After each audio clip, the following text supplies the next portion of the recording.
प्रारंभ में हम जब भक्तिमय सेवा में आते हैं तो हमारा जो लगाव है वो इतनी जल्दी अर्थ विग्रह के साथ नहीं होता, भगवान के विग्रहों के साथ या भगवान के साकार रूप के साथ नहीं होता। शुरुआत में जब हमें ये बात समझ में आती है कि भौतिक संसार में सब चीज़ें बेकार हैं, हमें ईश्वर की प्राप्ति करनी है, तो हम प्रायः भौतिक संसार से विरक्ति की ओर जाते हैं। परंतु कृष्ण से हमारी अनुरूपति नहीं बन पाती है, या कृष्ण क्या क्या स्वरूप है, कृष्ण एक व्यक्ति हैं, ऐसी भावना नहीं बनती हमारी प्रारंभ में। परंतु भक्ति में आगे बढ़ने के लिए ऐसी भावना विकसित होना भी बड़ा जरूरी है।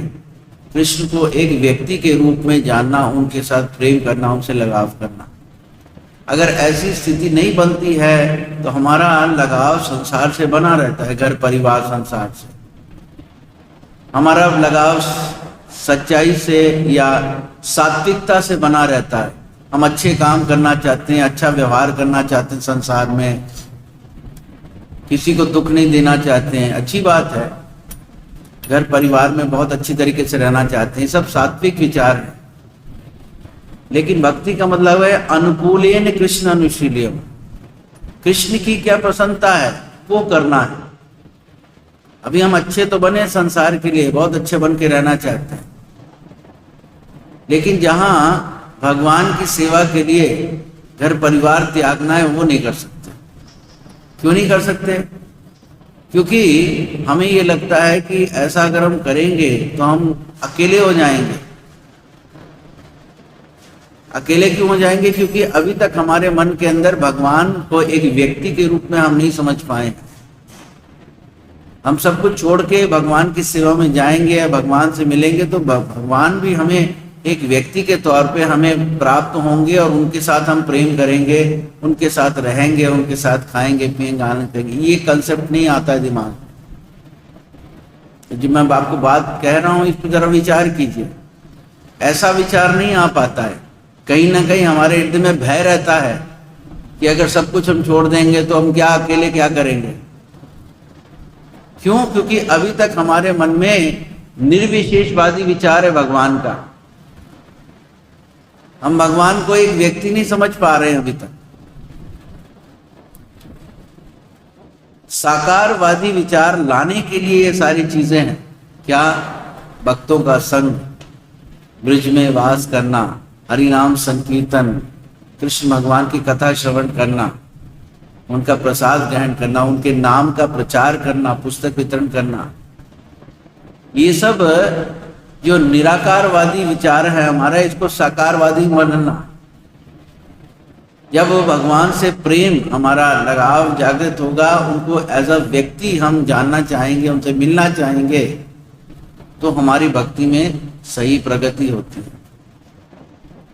इसलिए प्रारंभिक अवस्था हमारी शांत अवस्था है, लेकिन यहां से भी हमें प्रगति करनी। कहां? दास अवस्था में जाना है। दास से बनना है भगवान का। दास का मतलब क्या है? सेवक। अभी प्राय लोगों की क्या अवस्था होती है? हाँ, मंदिर आएंगे, मंदिर में मत्था टेकेंगे, सबसे अच्छी तरीके से बात करेंगे, प्रेम पूर्वक अपना परिवार भी चलाएंगे, समाज में भी अच्छे रहेंगे, अच्छे बन के रहेंगे। तो अच्छे बन के रहने का ये नहीं है। युधिष्ठिर महाराज भी अच्छे बन के रहना चाहते थे। भगवान ने कहा झूठ बोलो, तो युधिष्ठिर महाराज झूठ बोलने का तैयार नहीं है, अच्छे बन के रहना चाहते हैं, लेकिन भगवान उसका समर्थन नहीं दे रहे हैं। सच्चाई भगवान से शुरू होती है। अगर भगवान झूठ को भी सच कहें तो हमें मानना चाहिए सच, और सच को झूठ कहे तो वो भी मानना चाहिए। ये है भगवान से प्रेम। प्रेमी की बात को तत्काल स्वीकार कर लेना होता है। इसलिए गीता में भगवान कहते सर्वधर्मानि परित्यज्य माम एकम शरणम व्रज, लेकिन हम भगवान की शरण में नहीं आना चाहते। हम सब कुछ नहीं छोड़ सकते, ये हमारी स्थिति है। हमारी प्रगति नहीं है, हमारी स्थिति है।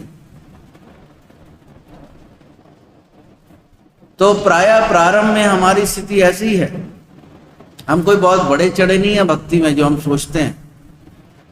बड़ा चढ़ा वो व्यक्ति है जो भगवान की शरणगति में आ गया है, जिसने सर्वे भगवान को मान लिया है और ये मन में धारणा रखी है भगवान एक व्यक्ति है जो मेरी मदद करेंगे, उनकी शरण में आया हूं। हवा की शरण में या लाइट की शरण में तो कोई नहीं आता है ना,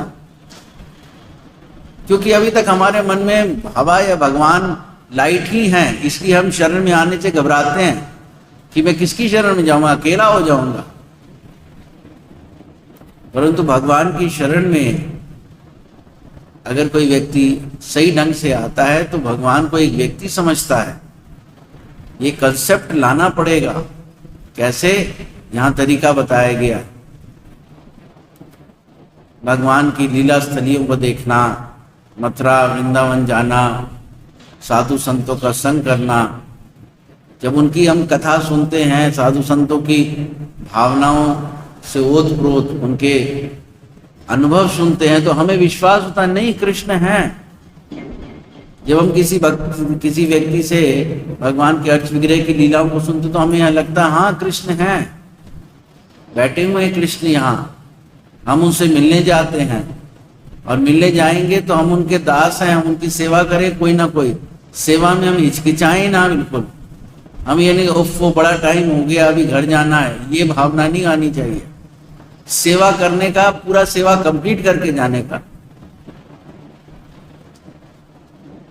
तो ये प्रगति है भक्ति में। भक्ति में प्रगति यही है, सेवा के प्रति अनुरुक्त होना, भगवान की सेवा के प्रति अनुरुक्त होना। और जब ये इंटेंसिफाई होता है, जब ये बढ़ता है भगवान की सेवा के तौर पे, तब दास भाव जागृत होता है।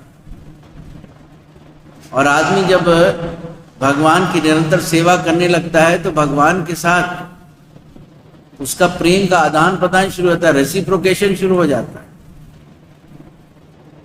भगवान भी उसके साथ फिर रेसिप्रोकेट करते हैं, उसके साथ प्रेम का व्यवहार करते हैं। जैसे एक कथा आती रघुदास की, महाराज ने सुनाई होगी कि जगन्नाथ भगवान रात में आ गए। चलो राजा के जो गार्डन है वहां से कटहल तोड़ते हैं। तो रघुदास जी कहते हैं जगन्नाथ अरे क्या जरूरत है रात में जाके चोरी करने की, सुबह राजा को मैं बोल दूंगा आपको दे देंगे। नहीं नहीं नहीं, चोरी करने में जो मजा है वो ऐसी मिलने में मजा नहीं है, चोरी करके खाने का मजा ही कुछ और है। भगवान खुद आ रहे हैं उनके पास, ये क्या है? सख्य भाव है। जब कोई निरंतर दास भाव में सेवा करता है फिर भगवान उसके साथ प्रेम का आदान प्रदान करने के लिए सखा रूप में उसके साथ कार्य करने लगते हैं और व्यक्ति को भी समझ आता हाँ भगवान मेरे सखा हैं। ये प्रगति है भक्ति में, धीरे धीरे करके। लेकिन प्रारंभ कहाँ से होता है? प्रारंभ यही वैदिक भक्ति से होता है जो यहाँ तरीके बताए हैं। कथा सुन के, कीर्तन सुन के, नाम जप करके हम इस स्तर पे आ जाते हैं कि भौतिक संसार में कुछ नहीं रखा है, हमें भगवान की आराधना करनी चाहिए। लेकिन फिर भी हमारे मन के अंदर जो स्थिति बनी रहती है उस टाइम वो यही रहती है कि भगवान के साकार रूप के प्रति हमारा कोई इतनी अनुरूपति नहीं होती शुरुआत में। परंतु अगर हम वो कुछ लगे रहें, करते रहें तो धीरे धीरे करके अनुरूपति होती है। और वो लक्षण मैंने कल भी बताया था। लक्षण क्या है? सेवा के प्रति अनुरूपति। सेवा, हमारी सेवा भावना बढ़नी चाहिए, नाम के प्रति रुचि बढ़नी चाहिए। ये लक्षण है इन चीज के। कितनी हम सेवा करने के लिए तत्पर रहते हैं, कितना नाम जब, कितना हरि नाम करने के लिए तत्पर रहते हैं, ये लक्षण है उसके प्रारंभ के।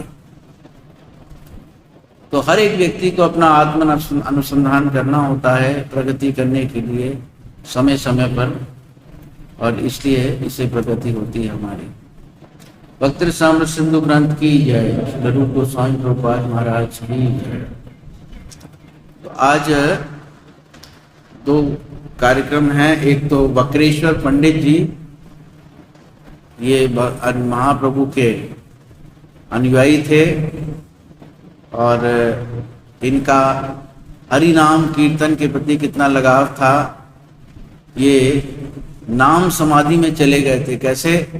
ये 72 घंटे तक भगवान के हरि नाम कीर्तन में नाचते रहे थे। आप विचार करें, 72 घंटे लगातार इनको इतना आनंद कीर्तन में।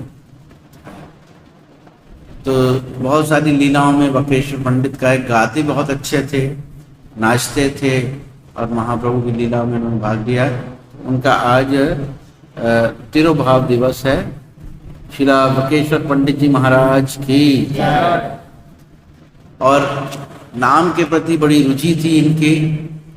जो नाम के प्रति जिसकी रुचि होती, जो इतना नाम निष्ठ होता है, वो बड़ा पवित्र है, बहुत पवित्र व्यक्ति है। और ऐसे पवित्र व्यक्ति ही किसी को पवित्र कर सकते हैं।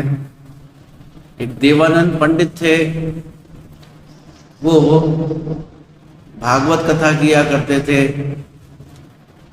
तो किसी ने बोला श्रीवास पंडित, क्योंकि आप उनकी कथा सुनिए जा करके, बहुत अच्छी कथा करते हैं।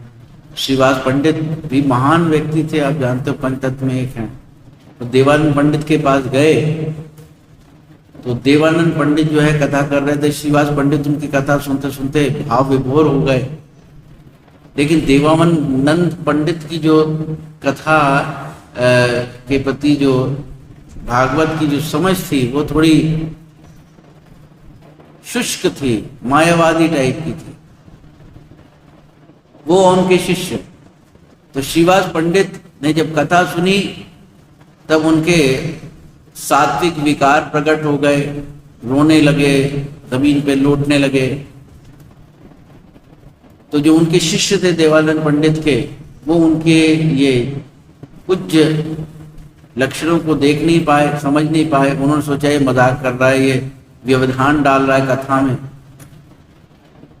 तो उन्होंने उठा करके श्रीवास पंडित को बाहर कर दिया, सड़क पे छोड़ दिया जा करके पकड़ के।